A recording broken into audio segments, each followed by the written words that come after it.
দেখো আজকে আমি আমার বাচ্চাদের খেতে দেবো, আজকে সেই ভিডিওটাই তোমাদের শেয়ার করব। সবাই কিভাবে লাইন দিয়ে খাবার খাচ্ছে দেখো। প্রথমে ওদের ডাইনিং টেবিলটা আমি সেট করব। এই যে ওদের ডাইনিং টেবিল চলে এসছে, ডাইনিং টেবিল দিয়ে দিলাম। ডাইনিং টেবিল দিলেই মোটামুটি সবাই আসা শুরু করে দেয়। এই যে এটা ওদের ডাইনিং টেবিল দেখো। এবার ওদের প্লেট আনছি। এই যে এবার ওদের সবার প্লেট নিয়ে এসছি, প্লেট দিয়ে দিচ্ছি।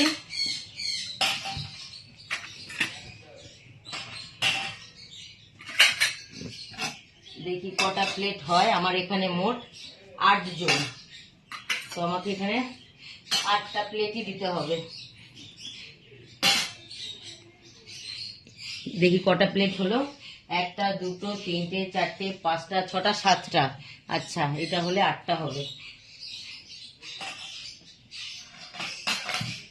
দেখি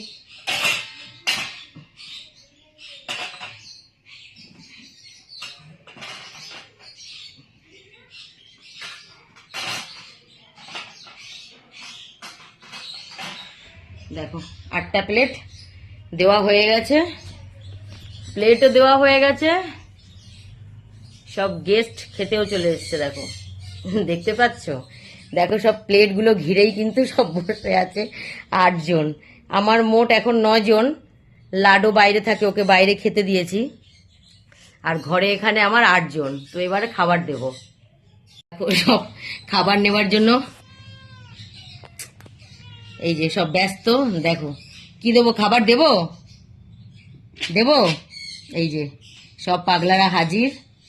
ওদের টিফিনে ক্যাট ফুড দিই, আর 2 টাইম দিই ওদের মাছ বা চিকেন যেটা থাকে সেটা দিই, আর সকালে আর বিকেলে ওদের ক্যাট ফুডটা দিই।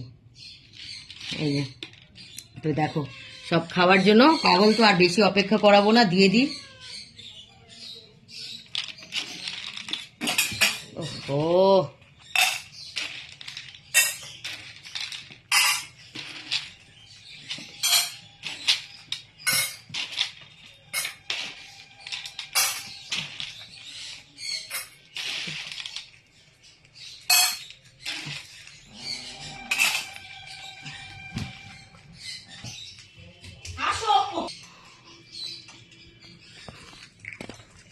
তো এই দেখো সব কত সুন্দর। ছোটু খাও, ছোটু খাও। এই যে না না, ওই দেখো ছোটু চলে যায়, দেখেছো? এই যে সব লাইন দিয়ে দেখো কত সুন্দর ওরা খাচ্ছে। এমনি সময় ঠিকঠাক থাকে, যেই আমি ভিডিও করব তখন সব ওদের শুরু হয়ে যায় এদিক ওদিক যাওয়া, দেখেছো? খুব বদমাইশ আমার এই সমস্ত বাচ্চাগুলো। এমনি সময় ঠিকঠাক থাকে, আর যখনই ক্যামেরা অন করব তখনই সব পুরো ভিডিওটা গন্ডগোল করে দেয়। দেখো সব চলে কত সুন্দর লাইন দিয়ে বসবে, আমি ভিডিওটা করবো ভাবলাম, সব দেখো মাঝখান দিয়ে চলে যাচ্ছে।